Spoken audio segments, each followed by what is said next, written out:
I was an honored guest along with TikTok microstar Bolin at this new group in the city called Meteor Queers. Like, why am I an honored guest? I talked about the podcast, but I didn't know what to do with that. But it was fun. Community. You felt the fame. You're becoming famous. How does it feel? How did it feel to be the guest of honor? Did you feel like you were better than everybody else at the party? Kim has entered the podcast.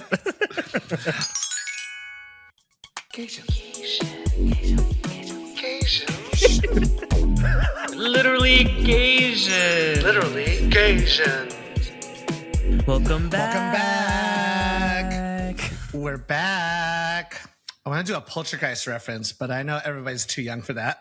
I think I'm too young for that. I have no idea what you're talking about.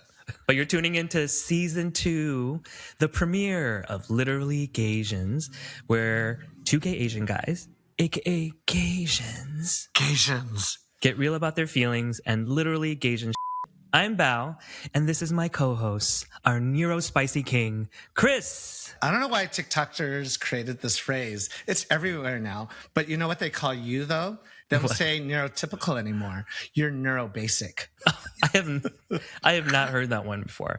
You know, I don't know if some of these terms are created by actual people on TikTok or if because TikTok shop is just so everywhere now that advertisers are actually making that stuff up to sell you a gummy supplement to focus better on your work anymore. What is real anymore? Anyways, I can't believe we're in our 2nd season. It feels like it's been a couple of weeks we took off, but it's really 3 months? Mm-hmm. And it's wild how this started as something to do while you were unemployed, and now we both are, and it's been a year later. But it kept me busy and gave me someone to talk to during the week when everybody else was at work. I miss these because I realized for those 3 months, I didn't talk to you as much. And I just didn't know all the good gossip from SF anymore. Because one of my favorite things to do on this podcast after we stop recording is being like, so what's up? What happened this weekend? Any kind of juicy hookups? Anything happen? I also miss, especially since I don't have a therapist anymore, just a place for me to force people to listen to my feelings. And so I'm glad this is back. The world is your therapist. I also lost my therapist when we started this because, ran out of insurance, layoff. So you telling me to share my feelings to all these strangers is, I guess, great for my mental health. So if you've just recently found us, you can go back and catch up with our shenanigans for the 1st season. And if you've been with us for the ride, we'll continue to load up this season with corny puns, unhinged hot takes, and complicated feelings that Bao forces me to talk about. And also, of course, guests that we're super excited about, like our first guest. And we'll get to that in a moment. But first, 2 new exciting updates. Drum roll, please. We got budget for sound effects now. We're on YouTube. Hopefully, if we get our shit together in time. Bao, don't forget to edit this out if we don't. Mm-hmm. But we've heard from you that you want a YouTube version. So we're trying this out. I even had to put makeup on. And it makes us super nervous. But I think we both secretly love being on screen and the thrill of having more ways to be canceled. So you can see us attempt to cancel ourselves on Literally Gasians on YouTube. So go and subscribe. Okay, more update shit. Drum roll, Bao. Hold on. Where I need to find it. Okay. We're starting a new way for you to support us. And this is something that surprised me a lot of you have asked for. This is a very painfully independent podcast. Chris and I produce this ourselves. Well, Bao does. And other podcasts, they have budgets, production companies, producers, people editing, people recruiting guests, people talking to advertisers. We've been using a shady Adobe subscription to put this together. It's so bootleg. We bought these mics and ring lights on our severance money on Black Friday, and this one stopped working. That's why I'm lit so poorly. And we're still unemployed. Okay, yes, that. My mom still keeps insisting I buy a house and have kids. And I'm like, in this economy, with this inflation and these interest rates, it's not going to happen. A long setup for us to tell you that we started a Patreon. Patreon. So it's a chance for you to support us chaotic, unemployed, but well-meaning Gaysians. Because we put a lot of time and thought into putting this together. We brainstorm topics, and we beg guests to come on here for free. So when you subscribe to us on Patreon, you're helping us fund this independent project run by two very unemployed queers. And you'll get access to exclusive Patreon content and merch. More on that soon. In the meantime, if you want to support this podcast, go to patreon.com, literally Gaysians, to subscribe. And if you have ideas of what you want to see on our Patreon, message us on our IG. Tell us what you want. Stickers of my butthole, stickers of my hemorrhoids. I think we should do like a grocery tote with cruising in H Mart. Yes. So, I said that H Mart on Western is known for cruising. So it's off Sniffies. So it's not on Sniffies anymore. But I went to pee in that H Mart one day, and I took a little peek. I took a little peek into like the big stall. There were 3 pairs of shoes in there. I heard like a flap, flap, flap, flap, flap. They looked like size 8 to 12 shoes. So I think it was parents changing the diaper of their child. Got it. Or it's role play. It's role play. Yeah. Okay, now on to the show and our guest. You know her as a top 3 runner-up on RuPaul's Drag Race Season 8. Even before she was on the show, we followed her on Facebook. Yes, people used Facebook back then because she's a Gaysian icon. She's also a beauty boss, the CEO and founder of Kimchi Chic Beauty, also a fellow Gaysian podcaster and co-host of the Foodie Podcast, One for the Table, with John Kung, who was also a guest on this podcast last season. And because of one fateful and messy night starting in the Castro in the mid-2010s, we all became friends. And for the last few years, this person has been a hilarious, if not super shady, staple of our group chat. And now we get to bring that chaos to all of you. Do not come for her, or she will destroy you. Welcome our shady sister, Kimchi. Yay, welcome, Oh my Kim. God, such a long-winded intro. Whew, I'm exhausted just from listening. Well, thank you for having me on your podcast. It's a pleasure to be here. Listening to a podcast is my favorite thing to do while I'm driving. And I love listening to you guys because obviously you guys are friends and also you guys have such like interesting take on life. And I was like, Bao, like when is Totally Gaysians coming back? And Bao was like, oh, it's actually coming back next week. You want to come on? And I'm like, well, I'll be damned. What a good segue. How have you been? How was your Lunar New Year? Oh, well, we actually spent Lunar New Year together, Bao and I. Yeah. But for the listeners, we had a fabulous time. We ate dumplings and watched like the tiger dance. And Bao went to one of his like 5 parties that he went to that day. More on that later. Such a social butterfly. Packed Lunar New Year. Chris, I haven't actually caught up with you. So what's new with you? What have you been up to? In this last few months, it's like both nothing and a lot. Like my weekdays consist of existential dread and applying to jobs. And my weekends are trying to make up for those weekdays by hanging out with everyone I possibly can. So like I try to keep my weekends packed, but sometimes, I don't know. I tried to do a driest January, which felt great and helped reshape my body a bit.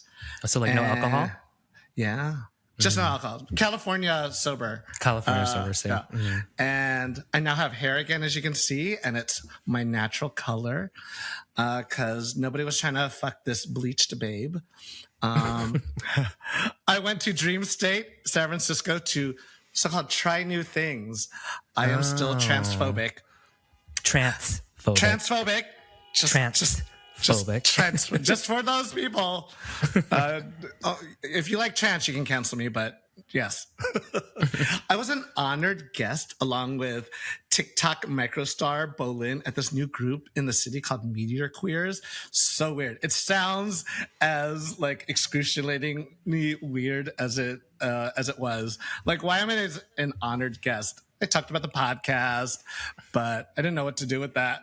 But it was fun. Community. You felt the fame. You're becoming famous. How does it feel? How did it feel to be the guest of honor? Did you feel like you were better than everybody else at the party? Kim has entered the podcast. And I was trying to be such a good community member. They had food, but they ran out so quickly, and I didn't eat. You know you're gay when you're like not eating at parties, trying to keep it cute. And lastly, I had an amazing time on a last minute, I got lonely trip to the BPM Music Festival in Costa Rica, which I wish you were both there for. The music was great, and it inspired me a lot to do more visual and musical arts. So maybe y'all both have to come up to San Francisco when you hear me DJ soon. Oh my God, that would be amazing. We can B2B DJ, Kim. Yes. And Bao, I know you had a birthday recently. How'd you celebrate? So that was the last one in my 30s. So I had not celebrated my birthday since before COVID, but I felt like the last one in your 30s is kind of worth it. So I did that. It was fun. And then after my birthday, I decided to go plant-based and also dryish, or maybe like damp or moist. So cutting not like 100% meat out of my diet or 100% alcohol out of my diet, but maybe like 95%. So being that it's me and I'm doing this and I'm an LA girl, it's become my entire personality, as Kim knows. You're like a white vegan. Kinda. California vegan. I'm California vegan and I'm California sober. But you know, I'm kind of acclimating to it. Example, so Lunar New Year, I went to a party with Kim, and then I told Kim, like, I have a couple of things, and ending the night off with a Lunar New Year home pa. I didn't even know that was a thing. So me neither, but I was like so excited for it. But imagine my sober, plant-based ass at this home pa. And to clarify, it's not just a Lunar New Year home pa. It was like someone's birthday. And first of all, I arrived way too late, like 12:30 or 1. And by the time I got in, everyone was peeking. So I was just walking around, like saying hi to people. And some of them were not even in the state to say hi back. You know, have you been at a party when you're like, hey, how are you? And they're just like, they just look past you and you're like, oh, okay, have a good night. That was me during Folsom when people came up to me to ask about the podcast. I was looking right past them. Yes, that like empty glare of like maybe being on another metaphysical plane. Some people were just right there.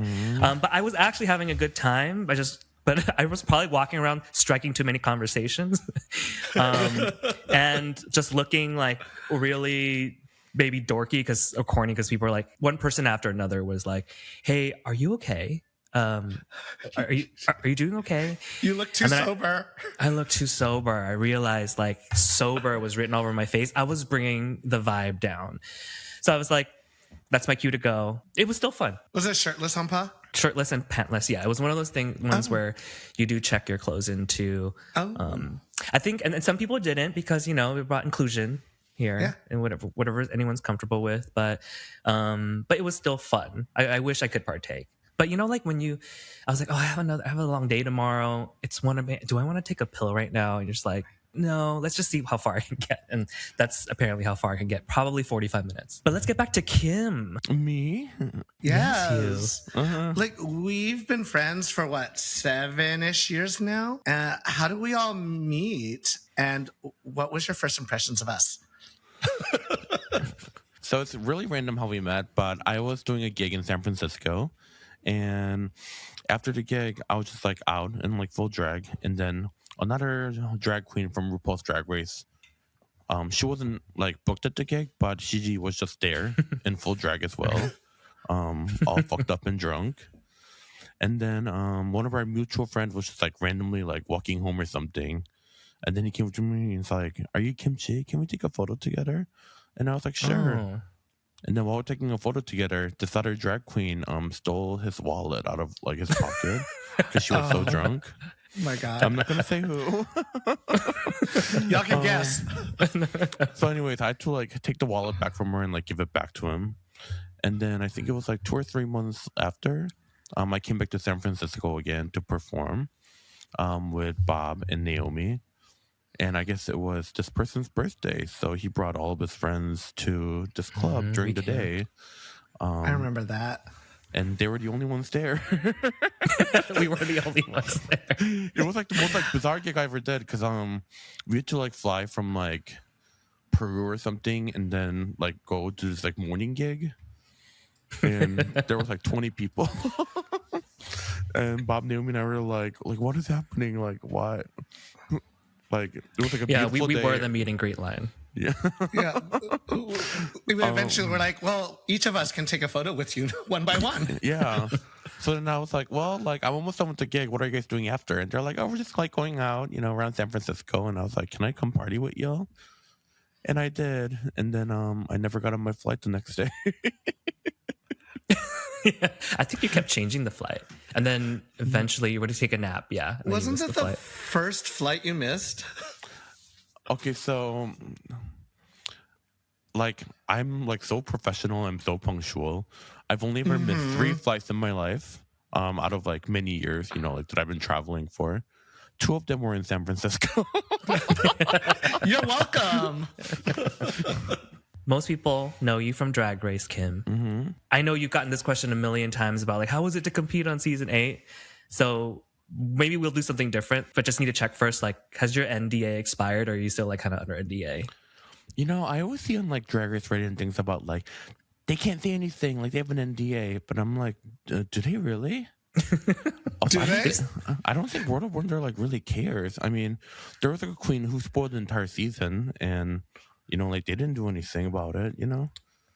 Maybe it was still early in season 8. They didn't know what to do with themselves yet. Maybe, yeah. I mean, Yeah.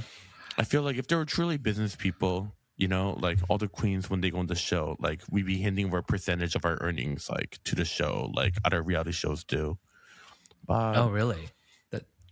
yeah, certain shows like American Idol, like I mean, I guess take you a would cut. know. Like I wouldn't know. It's been 20 years. They didn't have those. They didn't have those contracts back then either. Yeah, I guess I'm lucky to be in early. I don't know what's happening with current season, but yeah, I don't think NDA would still be a thing for me. Yeah. Well, then give us an unhinged story about something that happened during the season that you haven't shared before. I actually have an idea of a story, but maybe you don't want to go there. What is it? Tell me. Do you know your finale performance? Mm-hmm. What was their original idea? So maybe, do you want to go there or no? I'm not trying to get anyone in trouble, but Okay, never mind. Then we'll do another story. Yeah, Think of you got something another else. one. I mean, overall, like my time on the show was pretty positive. Like I genuinely had fun while I was shooting.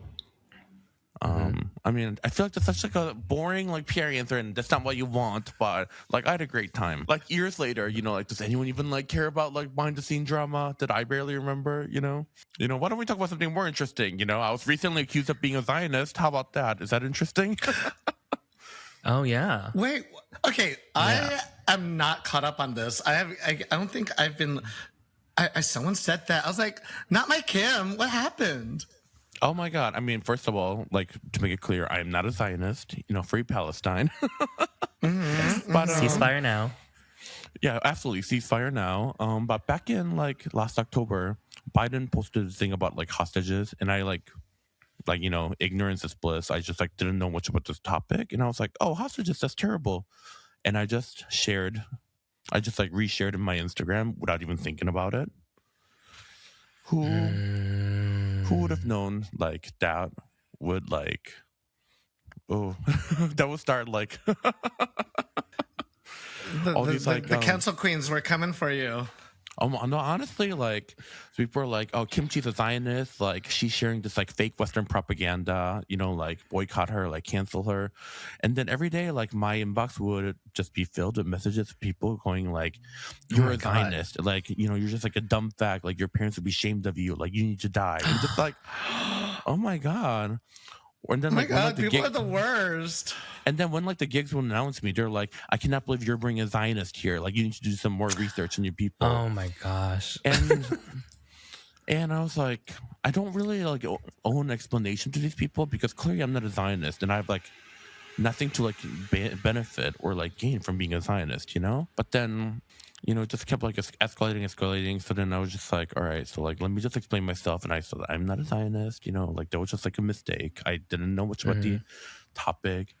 And people are like, well, it's too late, like, and it's like not good enough. But I'm just like, what do you want from me at this point? Do you actually want me to be a Zionist? So like, you're justified in vilifying like this random Korean person?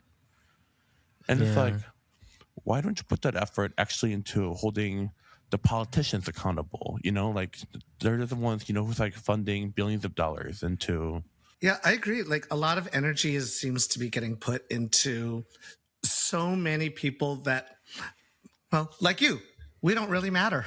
We don't matter in this case. I mean, the grand scheme of things, like I can raise awareness, but like I am not the one that makes these decisions, Yeah. But I feel like people are like, kill the witch, kill the Zionist witch. And I'm like, I'm not a Zionist. Like, what do you, like, I don't know what else. But you are a witch. I mean, it made you want to stop checking your comments for a while, right? Yeah, so I just like stopped reading like all the comments, and I'm like, it's just like completely false thing, and people are just going off of one share on Instagram story. Like, it's nothing ever like a mistake for people anymore, just because like you reshared this one thing without like looking deeper into it. Like, am I forever branded as this thing that I'm not? I'm glad you finally said something. I think maybe people have changed from you are a Zionist to you were a Zionist. But I was like, what is that accomplishing? Okay, like, again, I'm not a Zionist. What if I was? Okay, so what? So what now? Like, what are we doing? What are they going to do to you? Yeah. But anyways, sorry, I didn't know why I just like went off on a tangent about that. No, anyway, season 8, it was great. I think this would be a good place for transition music. How about this? In addition to being a former Zionist, oh my God, no, people are going to think that I'm a Zionist. So, in addition to being not a Zionist, to being accused of a Zionist, in addition to being a non-Zionist or a drag queen, you're also a makeup mogul. Oh, transition. Yes. Oh, get that segue. Yeah, it's at the template for the Drag Race to Makeup Mogul pipeline. So, tell us how that all happened, because like I think you founded the company when we had first met, and like I can't believe how big it's become. It's always been my goal to like get into the makeup business, and actually I was planning on launching something when season 8 was airing. Like I had like meetings with like the labs and all this. Oh, you're deep into it early then. Yeah. But I think everything like happens for a reason, because I really got busy during that season, and then I also had like a fallout with my like old agency. So like I don't think if I like launched it like around that time, I don't think it would have like worked out the way things have worked out now. Toni Ko, she's the founder of NYX Cosmetics. Previously, she wanted to get into DragCon, so we collaborated on a sunglass line before. After she sold NYX Cosmetics, she had a non-compete clause like in the makeup industry, so she had a sunglass line, where we collaborated. And then when her non-compete clause was ending, she reached out and say like, hey, want to launch a makeup company together? And I was like, absolutely, to be able to like do someone who's like a legend in the business. Well, one thing led to another, and Kimchi Chic Beauty is now at your local CVS, JCPenney, or TikTok shop. Kimchi the entrepreneur. Because my goal was, when I first started doing drag, I'm an artist who likes to work with as different many colors and medium as possible, but drag makeup just like was not a thing back then.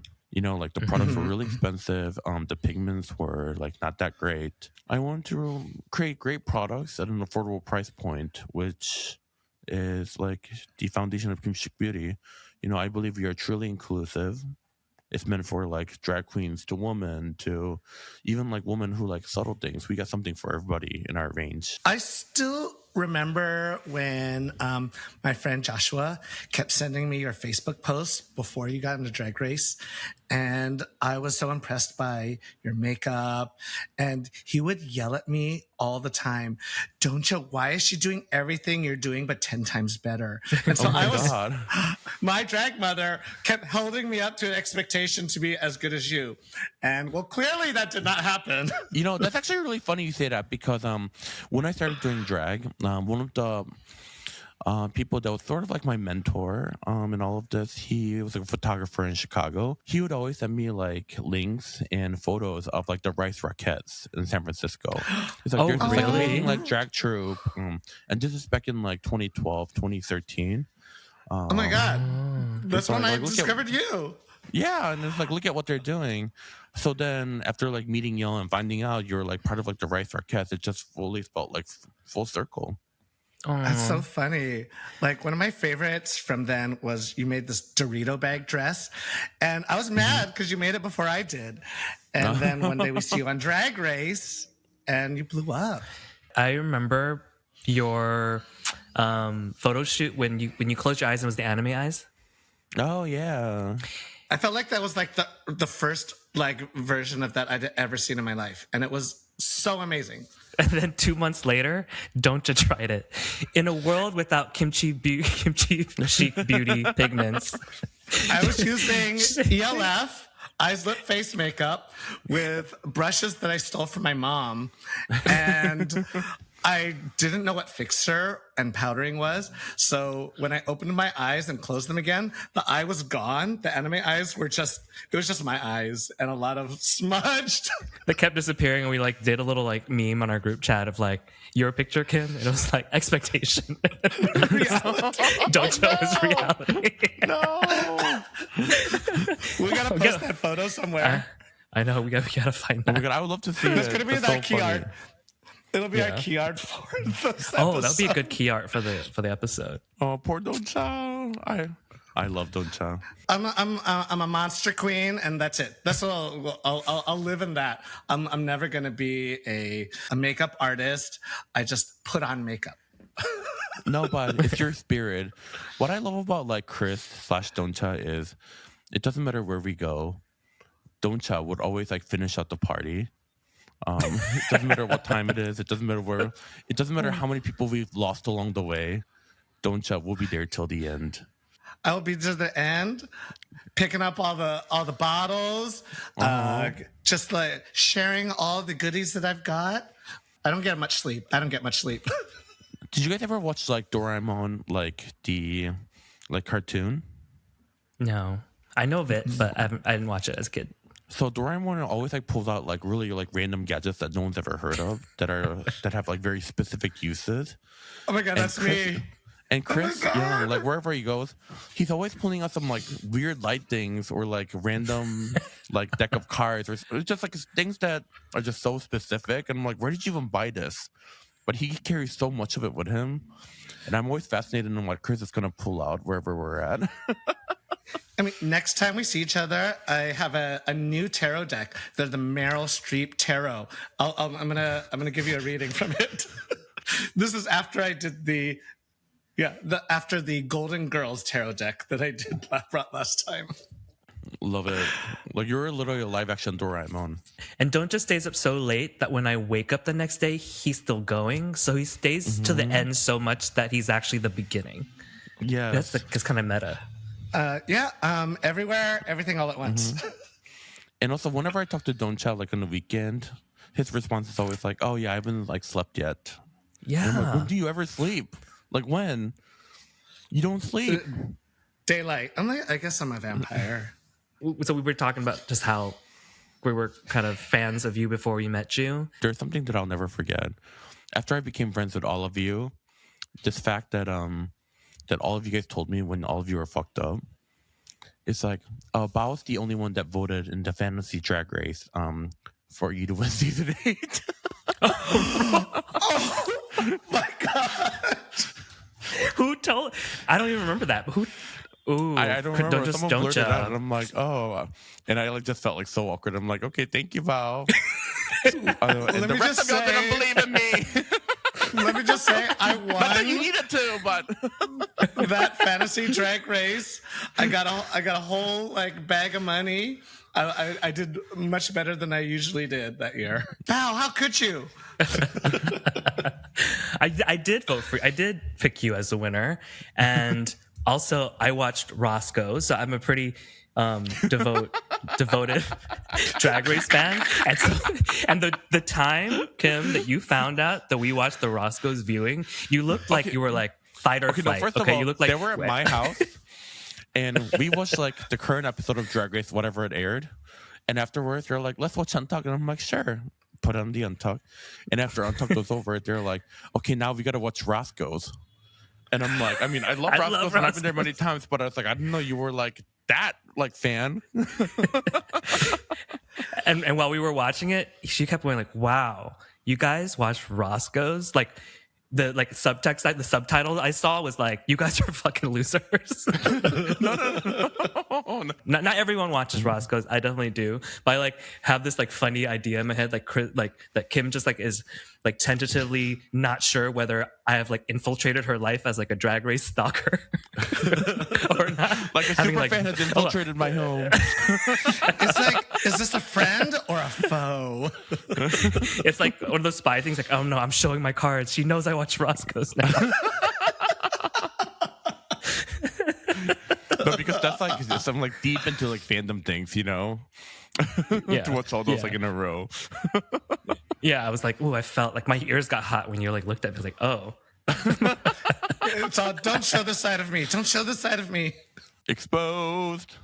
Oh, maybe a transition to a Drag Race stalker Yes. question. Okay, so Roscoe's aside, are you watching the current season? Do you have any thoughts on any of the queens? Oh, this season actually has been refreshing, and I've been, because I was starting to kind of like fall out of a Drag Race because every season is kind of just so formulaic. But this season actually has been giving to me. It's been like unpredictable and who's gonna go home. All the queens, their personalities are great. Their runways are great. Obviously, like I love Nymphia. You know, like I love my Asian queens. Like representation matters. And also, she's just like a really amazing queen on top of it. But aside from Nymphia, I have like a soft spot in my heart for Plasma. Like I love like theater queens. Like Same. Would you say especially theater? the queens, you know, like when you go like see them live, they're gonna be doing like the most. They're gonna give you like impersonations, and then they're gonna like banter with the audience for like 20 minutes, and then followed by like another like number. Usually like New York, or Defying Gravity for no reason. And then like and next month like they're coming back to your town with their like one woman show. Which, you know, will be like fun as hell. Plasma's face just really stands out, even as a boy. Like that face is just like so like photogenic for like TV. And at the risk of sounding like a Drag Race super fan again, have you seen Plasma's music video for "Don't Rain on My Parade"? Yes, I love it. It is It's the budget on that. so high production. She's the Rachel from Glee. Oh my gosh, she Yeah, totally like- is like the Rachel Berry of drag. Yeah, I mean to just rent that boat and then another boat for the camera to do that last shot. I was like, this queen has budget. She put a camera person in the trunk of a car. Like, how rude is that? So Who are your favorites? Obviously, Nymphia, mostly because I have a crush on her. And putting this out there, if you're listening, You leave her I have a alone. crush on She's you. a hardworking, honest person. I'm a big Nymphia fan. I'm going back and forth about the so-called plain. I hate saying plain when it should be Jane. But Actually, I love Plain Jane too. I love hate her. I love hate her. I feel like Plain Jane keeps the season so like interesting for me. I feel like, I mean, I'm sure like a lot of it is just like put on, but I feel like this is what the show has been missing: a purposeful villain.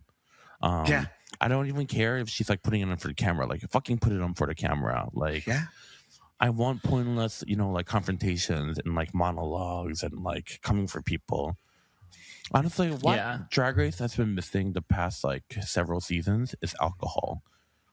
I feel like a lot of these drag queens, you know, like they all work in nightclubs and, you know, like they thrive like under the influence of alcohol. And, you know, they barely get like a full drink nowadays. And, you know, I just want... It's just those covered up cans now of whatever it is. They don't even have those absolute like sponsors anymore. Like, I just want them to like pump them full of alcohol and just like let them like have it in untalked, like don't bring out the special guest. I don't want to hear like some random pop star telling them like you matter. No, give them alcohol, Yeah. please. Like This coming from the queen that doesn't drink, so that you can sit on the side and just like throw I'm people under the bus. I'm like, Kimchi Absolutely. didn't need alcohol for the jokes. She had plenty of jokes without the alcohol. So before Kimchi, what was your life like? What's the story behind Little Boy Sang? Can we say that online? Do you care? I don't care. Well, you grew up in Korea and then the Midwest as Little Sang. What was that like? So I was born in America, but I went to elementary school in Korea, and then I went to middle school and high school here in Michigan. Not here in Michigan, but over there in Michigan. But also 1 year in high school, I also lived in Korea as well. And then I moved to Chicago. And So cultured. And then I was working as a server in a fine dining restaurant and also as a graphic designer. And then drag happened, and I quit both of those. And then 2 years after doing drag, I got on Drag Race, and then boom shakalaka. Wow. Here you are. How did you discover the drag? How when you say drag happened, like why did it happen? I tell people all the time I'm an accidental drag queen. I did it for fun on Halloween with Pearl. We practiced our makeups for like a month before we went out. And the first night we went out, we got booked for a show. Really? Wow. And then like a month later, there was like a circuit party. Then we just went to the circuit party like in full drag, and they asked me to be their host, and I got hired to be their host.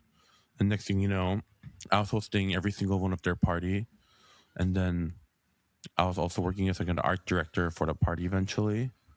And then I started getting like a lot more drag bookings.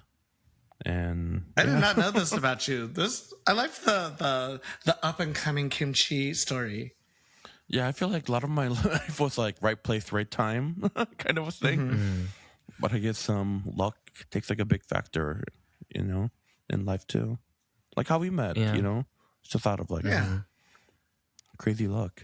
And one thing I do love about you is like you're a Gaysian, basically. Like you care about the community, Asian community a lot. The first time I ever felt like I was Gaysian was when we like all hung out together for the first time. I remember after like End Up, is that what it's called? Oh yes. After it goes out. I forgot we took you there. I don't know. I don't remember what the Yes, place it is is. Yes, You okay, remember it's correctly. called- We're just wincing. That's all. called. Okay. After End Up, we went to one of our mutual friends' house, and then everybody in this like tiny home was like all Asian, and I'm like, I have never like seen so many like gay Asian all at one time. Like, this is so cool that they have like a community, and you guys are all very like sweet and very welcoming. And then how did the Joshua Tree like trip happen? Like our annual trip. Like I don't remember how it all got started, but one thing led to another. Somehow we all went to Joshua Tree together for the first time. I think you just wanted to celebrate your birthday. And then Rob's birthday's at the same time, and I think you guys were like, let's do a trip. But it was one of the last trips before the pandemic. It was like 2019. It was super fun. Because we did Joshua Tree once, and then another Joshua Tree after that, then pandemic, and then Big Bear, was it? Yeah. I think the second Joshua Tree was after the pandemic. It was like 2021. And then 2022 was Big Bear. And then we were PV this year. And then we were PV, yeah. And this year, we're possibly talking about going back to Joshua Tree again this year. Yeah. Yeah. I also love how you, like after that trip, I was like a few months later, I was like, she's doing a makeup line inspired by Joshua Tree. Was this a business trip? No, it was a trip that inspired me to do that line. Yeah. Because Naomi was so was there. cute. Two Girls, One Desert was inspired by our time at Joshua Tree. And I love that palette. It's great. It's a great palette. I love that palette. I almost said like I'll defend that palette to death, but like I've nothing. No one is like coming after this palette. I think that's also because I just have fond memories of that time together. Because I think that's when we got to know you more, because we were stuck with each other for several days. And you brought this big kimono because we had a kimono themed day because we're, I don't know, that For like Asian or group racist photos, or you know, something. like we all dress Yes. up, you know. And then I was like, why don't I have any of these like men kimono, but I have this like giant show kimono with like a 10-foot train. It was a whole suitcase on its own. And you were majestic going around the house and then like dragging like 10 feet of fabric all around the house with you and the desert. It was And so then fun. I threw that kimono away because I guess there were cactuses like all over the yard. So the entire kimono was covered in like cactus needles. No, I didn't know that. No, that's fine. I mean, I'll just I've already like worn it around the world. Like it had a great life. So when you joined TikTok, I learned about some of your other passions, like food. Like it was because I was looking for you on TikTok, and it was I thought kimchi, but it's Kimchi Eats, and where you give restaurant recommendations, and that got really huge. And now you co-host a food podcast with John Kong. So just like John, we're gonna do a quick round of hot takes with you. Are you ready? Oh yeah. Yeah. Okay. Okay. First one, what's your current food obsession? Ooh, I obviously I love food. But right now I've been obsessed with many different brothy things. Like I love Maybe like it's waking 'cause up of in the like winter. I love waking up in a chilly morning and then just eat like whatever broth that I made the night before. Broth always tastes like the day after you do it, you know, because all the much better. flavors just like meld together. So I always like try to like cook soup at night, but make enough to have like last like the next morning. I love broth, like brothy soup, brothy stews, broth. I should have saved some of the pho broth that made. And my mom said that it's best the next day and then after you put it in the fridge. Yeah, Like it just all like just sits together. and then like you a bring it to adobo. boil again, and all the flavors just like like we're here. Yes. I love that. What's the world's most underrated food item? The most underrated food item. There's so many, but I feel like the most underrated food item. There's just so many. I'm just trying to think like which one would be like the best one. Not in the Asian community, but Asians would understand this, and people who are not Asians do not understand chicken feet. I think chicken feet is extremely underrated. You know, it's full of collagen, but whatever. I'm not a doctor or nutritionist. I can't tell you about health benefits, but it is really, really good. It can be cooked many different ways. And even if you don't want to eat it, even if you just like melt like veal into your broth, you know, to give it like that thickness and that collagen. It has the most flavor. Yeah. It has the most flavor, yeah. And it's so cheap. It's a sweetness. And it's one of those things where like I want people to know, but also I don't want people to know, because what happened with chicken wings and oxtails, when people find out about it and it becomes too popular, The price tripled. it is no longer affordable. And chicken feet right now, if you go to a grocery store, you can get a giant pack of it for like $2, which is like more than enough to make like Thai curry or like Korean style brothy chicken feet, or you can steam it, whatever. Such a versatile ingredient, very tasty. And if you have dogs, you can bake it in the oven, dehydrate it, and feed it to your dog. Oh, I didn't know that. I've Like, just it only makes- had it at dim sum. Oh, so you've never had it any other Funchal. way. Yeah. Oh, Yeah. well, and it's also in the pho broth, but outside of broth, I've only had it at the dim sum. Oh, we should go to a place, if you're interested, in Cape Town that does really good chicken feet. Oh, I wanna when come. when I'm off the Yeah. plant based, yeah. Oh yeah, I forgot. I know. See, it's Well- my own personality. I'm so annoying now. No, not at all. 95% of the time. The other Yeah. 5% will go eat with kimchi. Yes, we'll do it. Yes. I'll save that 5% for chicken feet. Yes, absolutely. All right. So next question: what's a popular food item that you have an unpopular opinion on? Okay, so many people are gonna come for me for saying this, Oh, God. and I'm like scared to even like say this out loud. Oh. Burritos are overrated. No! Oh wow, that's a I know, that's a I know. unpopular Coming opinion. from San Francisco and the San Francisco know. burrito style, that is... You live in LA. I know. I know. I know. That's the Explain reaction yourself. why I'm like always like scared to voice his opinion. Yeah. But No. let me You're allowed to have that opinion. Go on. So let me tell you why. Okay, Even if it's wrong. Okay, so there's several reasons. First of all, I don't, I like flour tortilla, but I don't love it that much. And in burrito, the way it gets folded over, it gets there are parts of it and there are bites where it is very flour tortilla heavy. To the point sometimes I just like rip off like the excess flour tortilla and eat it because I feel like it's just like very like dense starch. Not for health reasons, but like even just like the way it feels in my mouth. And it also gets like a little bit gummy after a while in your mouth. And also, a lot of times I find burritos to be very dense and heavy. And usually it's filled with ingredients that are very dense and heavy. Like I love burrito bowls. And I love like tacos or tostada. But in burrito, all the ingredients are basically mashed and jammed in there to become this like heavy block of things. And generally, the ingredients they use in burrito are richer, heavy things like rice, beans, cheese. So it's just like a very heavy, dense item wrapped in a very like heavy, dense starch. And on top of that, whenever I eat a burrito, I end up eating it faster than I want to eat it because I'm someone who likes to eat slowly and enjoy my food. But as burrito's falling apart, you're trying to like eat it before like the next bite falls apart. And when you're putting sauce on it, it just like drips down the side and it gets all messy, especially if like the sauce is runny. I'd rather be able to eat like a taco or something where like the sauce is more manageable and it doesn't get too messy. But I feel like burrito is just like big, awkward, dense, and heavy. So I think burritos are overrated.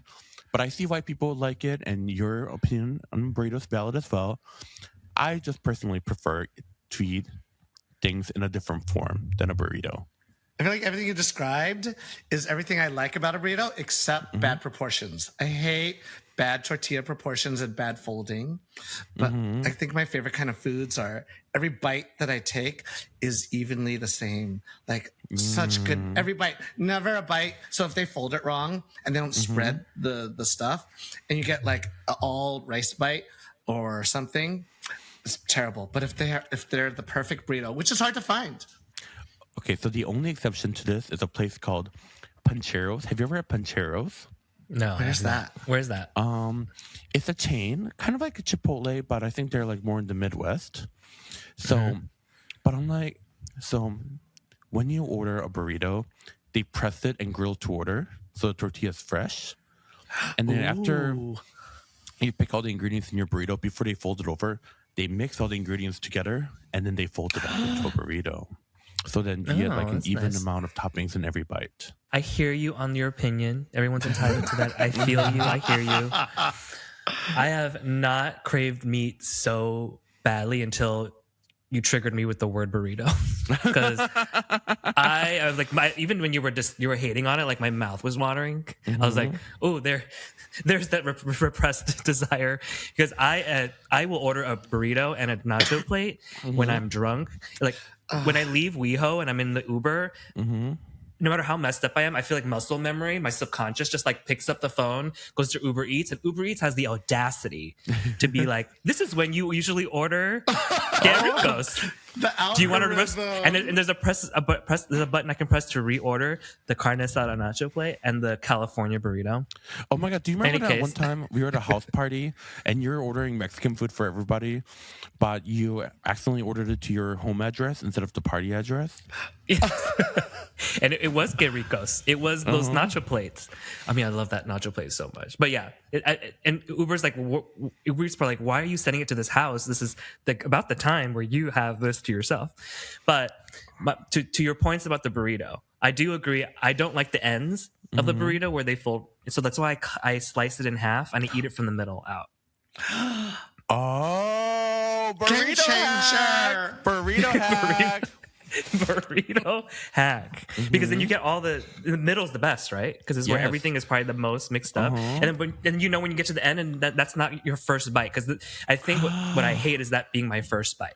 Yes, and also it cannot be sliced before they deliver it to you because then by the time it gets the tortilla outside, it's like wet from the grease. So it has to come in a full form, but then you Yeah. cut it right before you eat it. Even with the Yeah. foil on, just cut it with the foil still on. Oh, so and it then, holds the shape. and then put another foil on that other half if you're a slow eater and put it in the fridge and just like throw it in the microwave or the air fryer later. And that's another thing. Yeah, I can never finish a burrito, believe it or not. So that's brilliant. Yes. I have a half burrito hack. Because you're saying it all spills and gets everywhere. As you get the burrito, you cut off the top, like I was saying. Then you put it into a mug and just hold the burrito that way, and it keeps the shape of the burrito, so it doesn't get all smooshy. But it only works up until you get to the lid, the top of the mug, and then you're trying to fish it out. I was gonna say, when you like get to it, you're like, yeah. And then I'm pouring the rest of the burrito into my mouth, which I've done drunkenly many times and soberly. But that first few bites, it's just so easy. You just hold that mug. Nothing gets everywhere. It's amazing. Yeah. I think one of the only time like I almost had like a panic attack was after I ate a burrito. Too, so I was like a little. So I was like flying to Vancouver, and right before like boarding the flight, I had a burrito from like one of those like airport like Mexican place, and then like I found out like I was actually like the flight was already boarding, so I ate it so fast, and it gave me such like the worst indigestion. Oh my god, I can't say it. The worst indigestion I've ever had. So I was like sitting in the plane, and we're already like like fully up in the air. And like I literally felt like I was gonna die. And I asked them like, "Do you have any like Tums or like anything?" And they're like, "No, we have nothing." So then I'm just like sitting in my seat, like feeling like I'm gonna like explode. Not like not not my bowels or like anything, but it's just Just that bloated, like yeah. your heart is like beating so fast, and like you don't know like how to like control it. I'm like, is this like a panic attack? Like it's like an indigestion giving you a panic attack in the air. Yeah, where like nothing's really in danger, but your body just thinks you're in danger. Yeah. That tingle feeling that starts rising through your neck to face. Yeah. Oof. Yeah. As they say in therapy, the body keeps the tea, the body remembers. So that's why probably when you look at a burrito, you're like, the body's just like, what? It just freezes up. So anyways, my hatred for burrito comes from a trauma. It's trauma informed. I think you should talk to your therapist about that. I don't have a therapist. Maybe I should talk to one. I know your intake form. What do you want to work on? Burritos. My burrito trauma. A burrito trauma. Aside from, we got a lot of other trauma stuff we could go through. All right, last one. Number one dish to avoid when you're planning to bottom. Okay, personally, I'm a true firm believer in. Firm, no pun intended. I believe bottoms should live their best life. I'm friends with a lot of bottoms, and I've seen so many bottoms skip a meal, starve, be at a restaurant and just order alcohol while everyone is like gorging on like delicious food, only to be ghosted or flaked on, so that they starve for nothing. Like bottoms, stomachs matter too. And you know what? Even if you shed, all tops have to do is just breathe through your mouth and just wipe it away. So you know what? Life is too short. Don't deprive yourself of the simplest pleasure in life. If you want to eat cheese, if that pizza looks good to you, hell, even if that burrito looks good to you, go on, take a bite because you deserve it. He'll probably flake on you anyway. And, even if he doesn't, it's his lucky day. Hashtag bottoms rights. Yeah. Painting the bottoms brown. Painting the bottoms brown. Oh my God. No, I stopped hooking up because of that. Because sometimes I'm just like, well, if you're not going to be here by 8, then I'm heating up my factor meal because I need to eat. And if you're going to come at 10, no, I'm not going to wait that long. And I probably shouldn't. And so I just got sick of all that. So, and I also like block people who say like hygiene is the most important thing. I'm like, then you clean yourself, shit. Wait, they don't mean it's just showering? Oh, that makes so much more sense now. It means hygiene, quote unquote. I almost hooked up with my Uber Eats delivery person back in Chicago. But okay, so I got an Ethiopian food delivered. And I was like so excited to eat it. And when he came, he's like, "Oh, you have really nice legs." And I'm like, "Oh yeah, you're into this?" And then he's like, "Can I touch your leg?" And he was kind of cute. And I'm like, "Okay, sure." And then, anyways, he was like touching my legs, and he was like trying to like give me a kiss. And he's like, "I have a girlfriend." And I'm like, "Okay, so you came at me. Like, what are we doing here? Like, all right, do you want to go?" And he's like, "Okay." And then he just left. So then I went upstairs and I just like started eating my Ethiopian food. And then he gives me a call. And he's like, "I think I want to come back." But I'm like, at this point, like, I've already eaten like 1/4 of like this Ethiopian meal. Like, my breath smells like hot, like spices, and my stomach's like filled with injera. And I'm like, "No, boo. Like, She missed the golden opportunity. you had your moment. You know, like, I'm not trying to like make out with you. Like, if I'm like burping up Ethiopian food." The sour bread. It's time for us to get real.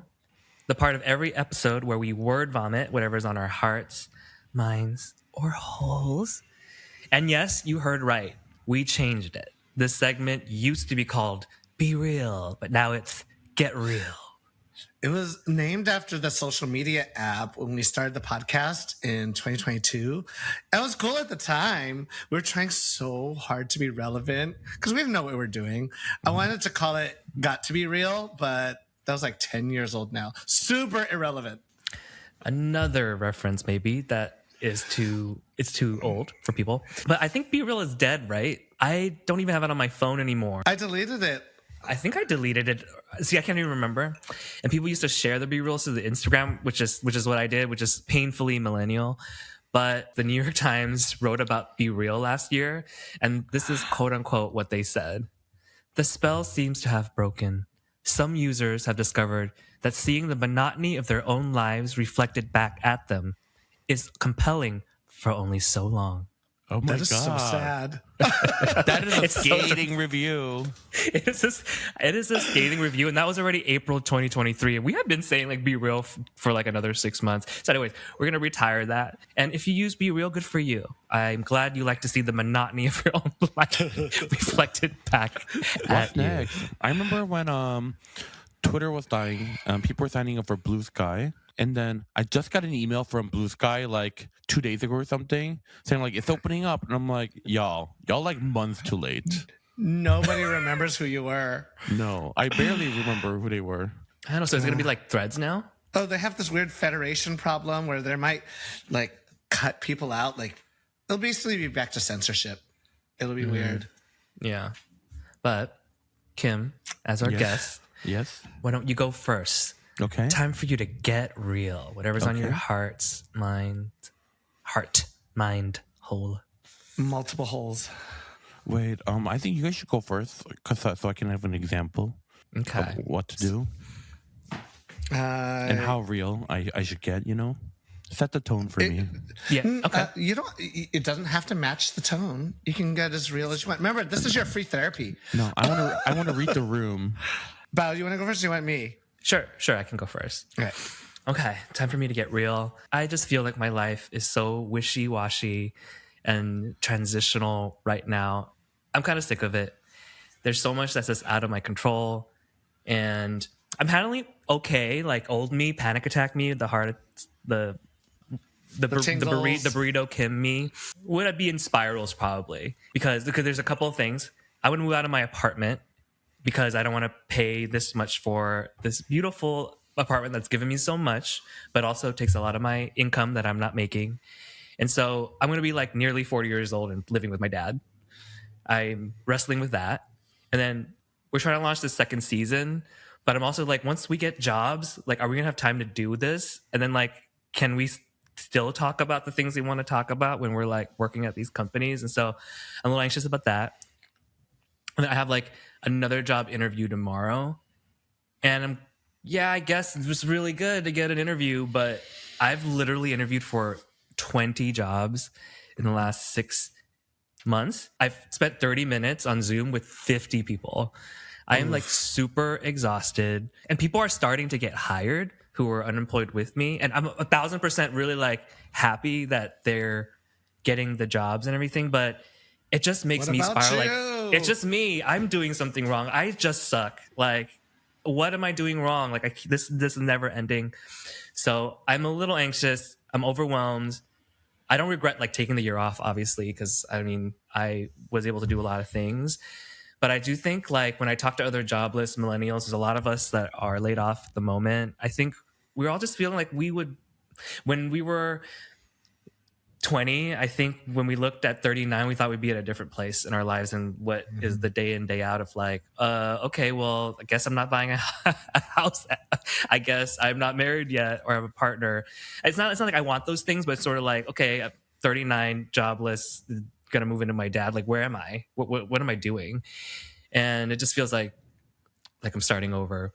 And it makes me like miss my therapist a lot.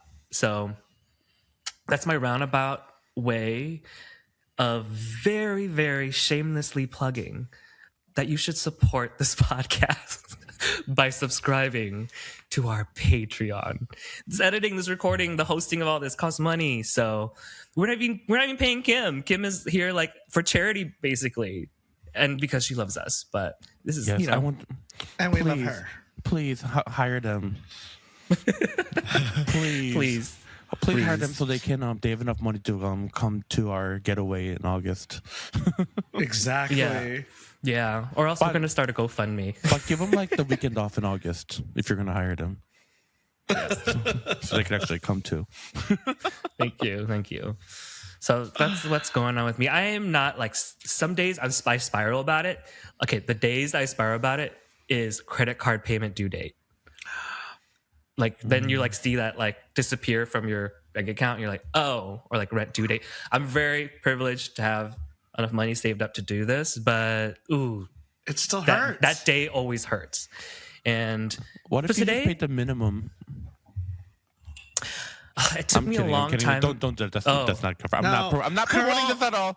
I was like, the Chinese and me, my Chinese family would. Oh, interest. Oh, I am. I was about to come I'm totally for you. kidding. Just to be totally clear to everyone. And also, this is no knock on the Gaysian folks that do that. Mm-hmm. It's just that I do not. I was that Gaysian in my 20s, and it just it hurt. And I know, it's like LinkedIn is too depressing to be on right now, and you realize like it puts things in perspective. Because some people are like, I have 3 kids. I've been jobless for nearly 2 years. We've cleared out our savings, maxed out our credit cards. And so I'm like, I'm not there. And I realized that I'm very lucky to be kind of where I'm at. But it is, some days are just hard. And you should subscribe to our Patreon.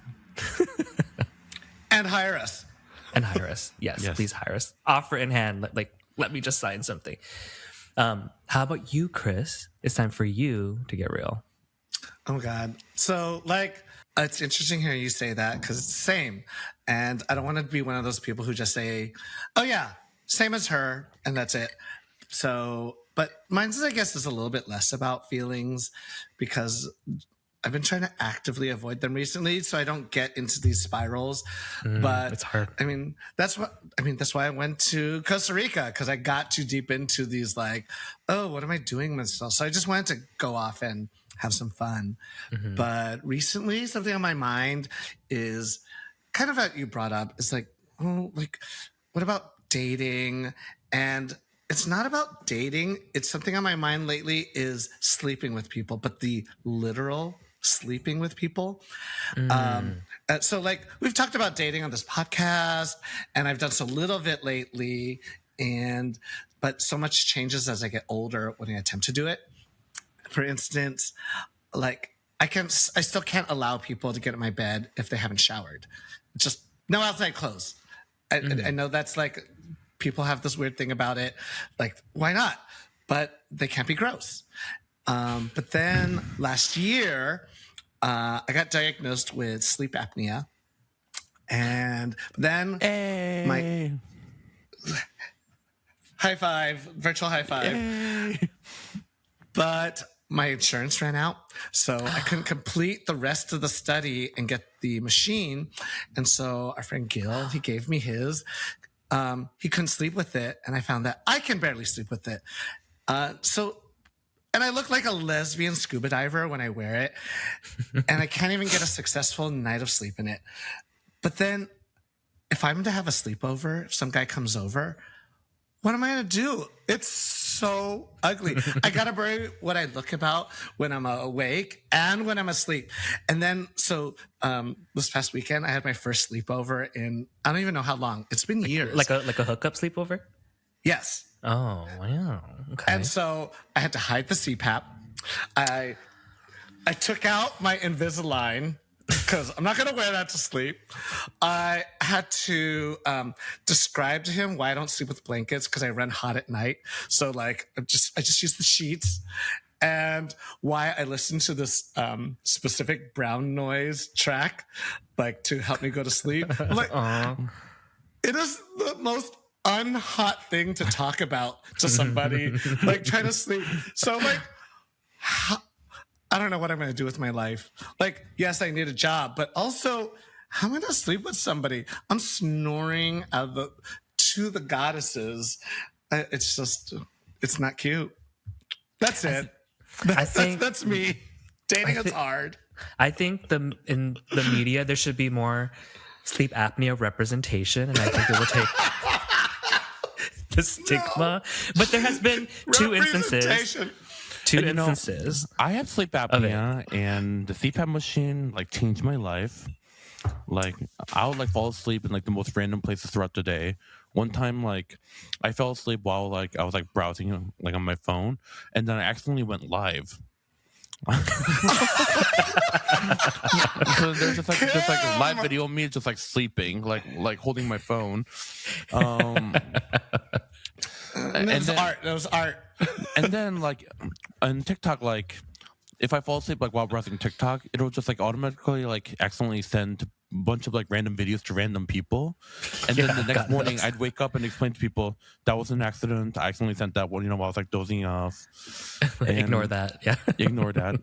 It's why did you send me a video of this Vitaly ad? And I'm I didn't mean to. Because you're gay. Yeah. But anyways, then CPAP machine, I don't, I rarely nap. Except for today, I don't know why. I was so we should explain that Kim was late to this because she woke up in her bed joining the podcast room. Yeah. So I was laying with my dog, and I was petting my dog, and the dog was on my chest, and I was oh, this is so nice. No, but that's so comforting. Yeah. You didn't fall asleep because you're tired. You are loved. Exactly. But anyways, what I'm trying to say was CPAP machine changed my life, but I want it to be normalized enough to the point where they start making cuter CPAP machine. Yes. Because they're a Sanrio version. Yes, they're very industrial looking, and they're big, bulky, and beige and ugly. I can totally see our place making a minimalistic CPAP machine that comes in lavender or sage green. Just make sure you don't have one of those evil Philips ones that gives people lung cancer. Oh, yeah. Oh. I will send you that info later. I thought I was going to die. This is why I have anxiety about even using a CPAP machine. No, and then, so you know how you're supposed to fill the humidifier with water? I just kept coughing even more after I would use it. And then I looked and I found black mold in the humidifier. No. So, wait, did you have the Philips one? No. Oh. But because the water, if it doesn't all get evaporated, it just sits there. So then I got a whole new thing, a whole new machine, and then now I just use it without putting any water in it because it works just as fine. Yeah, I don't know. Okay, I guess I'll start using it. I'm gonna try again. It does take some getting used to, but maybe try putting. So the CPAP machine is only hard, I realize, if you're not wearing it correctly. So you know how it makes a lot of noise and things? That means your mask is not on properly. It's not yeah. If the mask is tight and secure, then it won't make any noise and you won't notice any sound going off. I just bought a chin strap. It sounds like the ugliest thing in the world. I would put it on for you, but I think it's going to be so scary to keep my mouth closed because I'm a mouth breather. They sell a full face mask. I have that. It doesn't. I'm working on it. Wait, so Yeah, why is it that doesn't work for you? I think it goes too strong and it starts blowing in my face and I can't breathe out.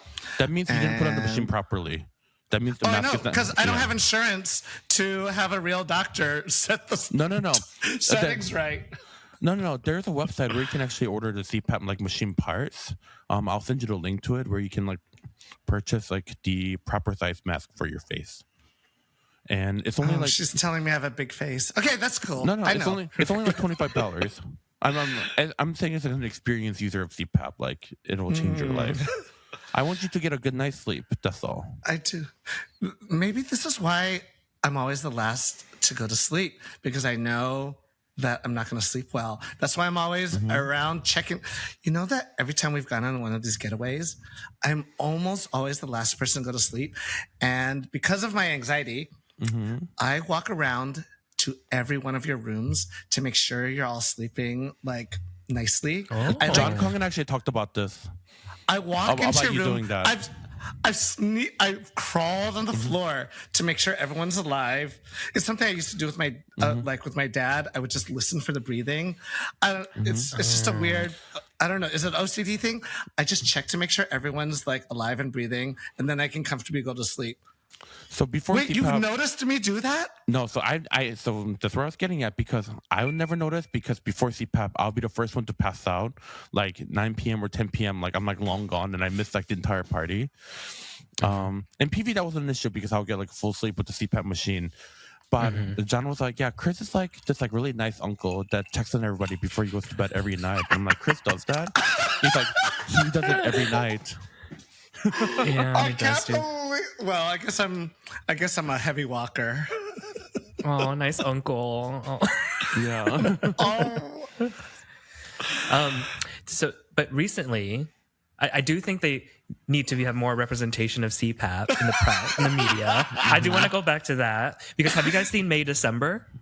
No. No, not yet. I'm not spoiling anything, but you know, Natalie Portman, that character, puts on a CPAP before she goes to bed, and I'm like, this is representation. If more She's Natalie too beautiful Portman, to wear one. That's She's real. too beautiful to wear one. That's real. That's No great. one is too beautiful for CPAP. If you have sleep apnea, wear CPAP.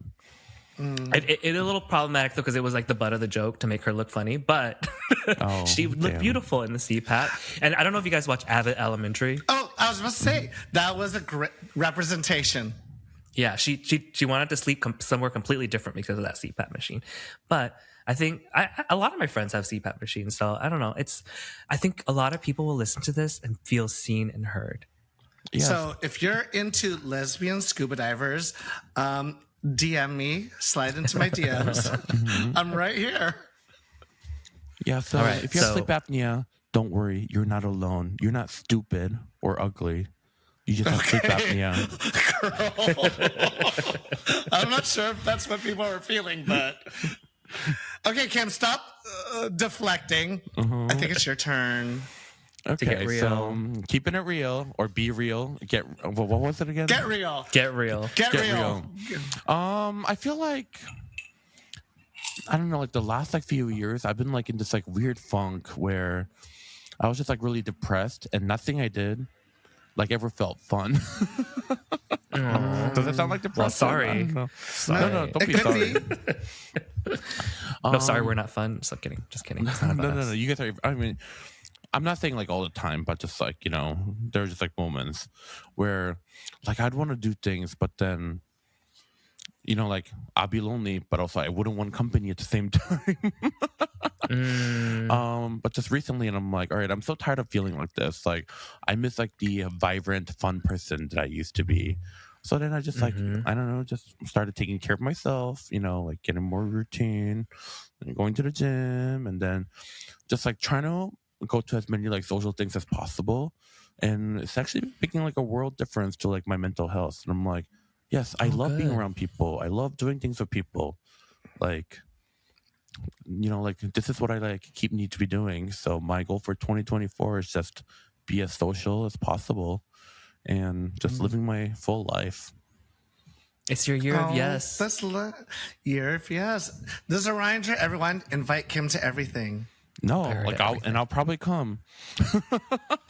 Do you think some of that are side effects of lockdown? Do you think like we got so used to being Actually, you know what? alone?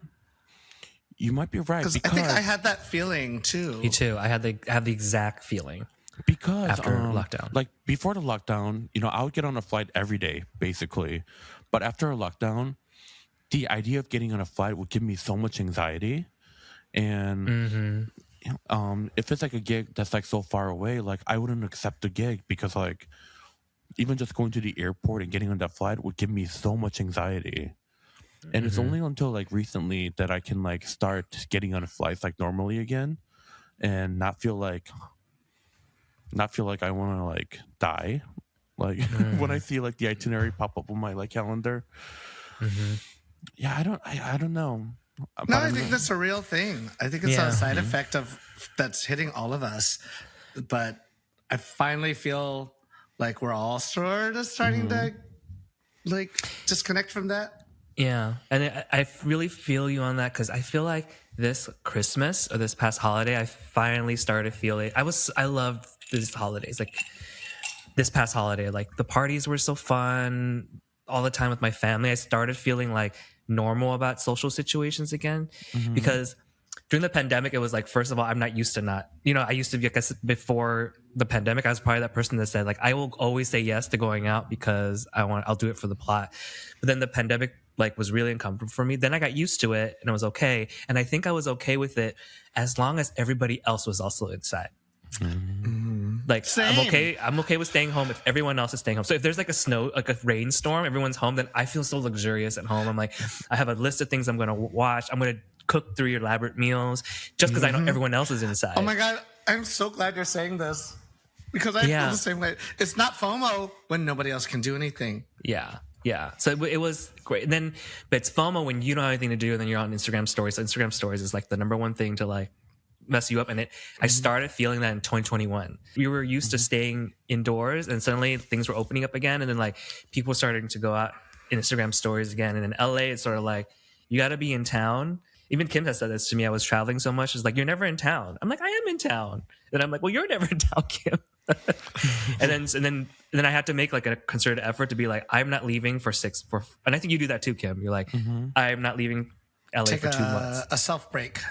Yeah. And you have to kind of be here to like build the friends. Yeah. Yeah, like a lot of times like people just assume like I'm gone like on a weekend and would invite me to things, and I'm like, no, like I'm here, like invite me, love me. So, and I do think some of it's carryover from lockdown for me, and that like this is the new world. But I'm starting, like you, Kim, just feel a little better about it. And this last Christmas helped me feel that way a little bit more. Well, Also, good. we're older a little bit. I'm walking into a home pod when everyone's peeking, and I'm like, But bringing do the you feel mood down. like the more like older you get, the more like conscious about like what you like put on the internet? No, Yeah. I guess not. Never mind. I'm still bad at it, but Yeah. I'm worried because sometimes I actually wonder if some of the stuff I've posted has affected my job opportunities. But I'm like, I'm not that special. Who's gonna like look up that far of any of my stuff? But I mean, it's just a lot of drag. Maybe if they don't like my drag, fine, fuck them. But I was anxious for a while. Well, I finished a couple of job interview panels, and I'm thinking I'm gonna wait till I get hired before I tell them that I have this other thing. Okay, so when I used to work at Netflix, everybody came to PR team, which is what I was on, to be like, hey, I have this other side gig. Like I do this podcast, I run this YouTube show, because everyone it's entertainment in LA, so I got used to like everyone, even if they're a VP or something, has this like their own creative project, because a lot of people who work in entertainment industry at the companies are failed creatives who like got to still work in like the entertainment industry, like me. But it's but then I just kind of like I'm more used to like this conversations.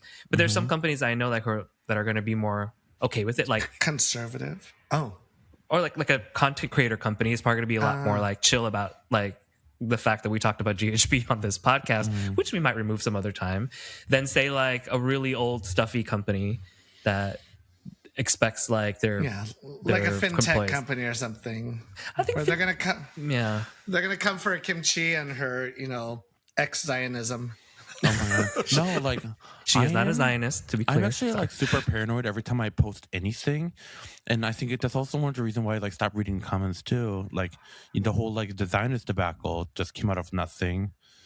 Like this one time I was like traveling through Asia, and I got these like delicious like curry fish balls from like a street vendor.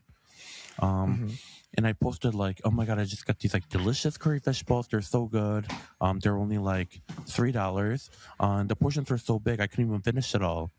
And then people took that screenshot and then they were discussing online.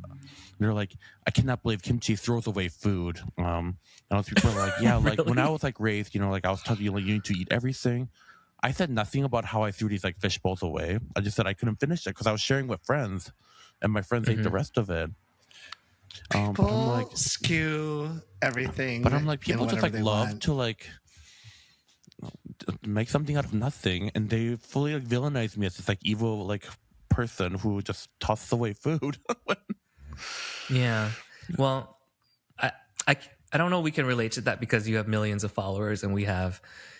I guess it comes with the story. Yeah. Yeah, we're like, we have like, and our real opinions we keep to a podcast that not very many people listen to, and like behind some like close friends things on, and we're not even on Twitter. But no, we're not gonna go on Twitter. Yeah. X. Formerly Twitter. I do feel like that's a really small percentage of people who think those crazy things about you. Most of Whereas those millions the of majority followers, of people love you. There's just always those trolls. They're trolls. Yeah, they're trolls. Bao and I did a whole episode on trolls. Yeah. We got all these trolls. We got the first taste of people being, because TikTok is just kind of weird, because we posted some video of like one of our guests saying, we asked him, how is it like to date a white guy?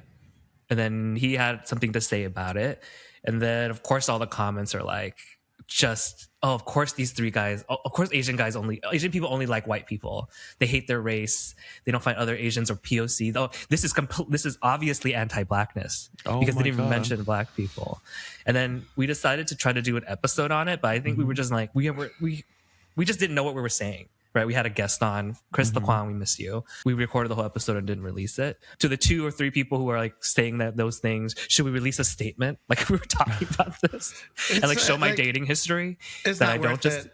It's not worth it. And like, wait, I can't. They don't know me, and of course they would. They don't know me. Yeah, and they don't actually care to know us. And even if I get back. Once you start explaining yourself, it's like a rabbit hole. You just have to explain everything that you do, but then also you don't owe these people an explanation. But then also you want to be like, well, this is not how it is. But then also, it's a trap. It's a rabbit hole. It's a trap. It's a trap. That's a good note to end on. The terrible internet, which we're about to post this episode on. But that's the time that we have. I had so much fun being in the podcast with y'all. Oh, thank you for being on this podcast. No, for real. And I also can't wait to see you like in person so we can have a real burrito together. Yes. Cut in the middle. Oh my God, Bao, should we get burrito after our event tonight? Yes. I wouldn't mind ordering one. I'm ready. Carnitas and chicken. Those are my favorites. Bao and I started going to this thing in like an hour. It's at Beverly's. Okay, we'll talk about it later. Yeah. But thank you. Where can people find me? At Kimchi Shake on Instagram, on TikTok, at Kimchi Eats. And my podcast with John Kong is One for the Table. That is number 1 for the table. Available on any platform where you can subscribe to podcasts. And my makeup is available for purchase on kimchishakbeauty.com. Thank you.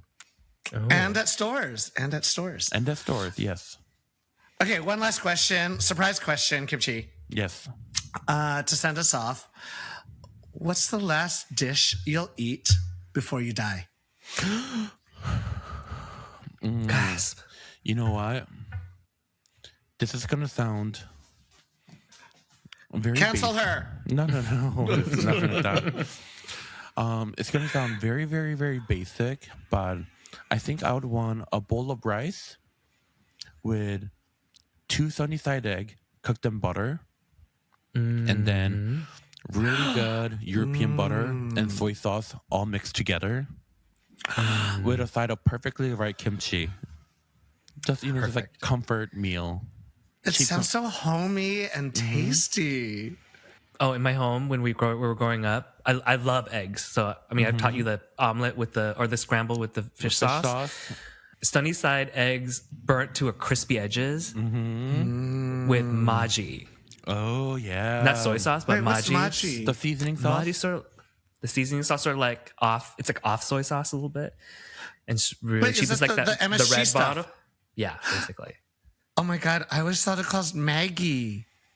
I think Did I Vietnamese- just It could did I be just Vietnamese like people. Did I westernize it? Oh God. Wait, hold on a second. I have to pee really bad. All of a sudden it hit me. I'll be right back. Okay. No, so it's I don't know if it's Maggie or Maji. I just know my parents called it Maji, and it's like my favorite thing to put. I think I just called it the white way, Maggie. I Yeah. have a bottle. I haven't been using it. Yeah, I put it right in the like yolks, a lot of it, and then you can put it on toast. Oh, on toast, but then on rice would also be good. Just a reminder to everyone: MSG is fine. You're racist if you think it's bad for you. Yeah. Oh, it's butter. Yeah. Sorry. Oh, and you're back just in time for us to say that people can follow us on Literally Gasians on TikTok and Instagram, and now YouTube and Patreon. Patreon. Yay. So support your community artists. That's us. We're artists. And subscribe to our Patreon. Come to our YouTube. Love us. Yes, subscribe. Bye. See you later. See you in the next episode. Bye. Thanks, Kim.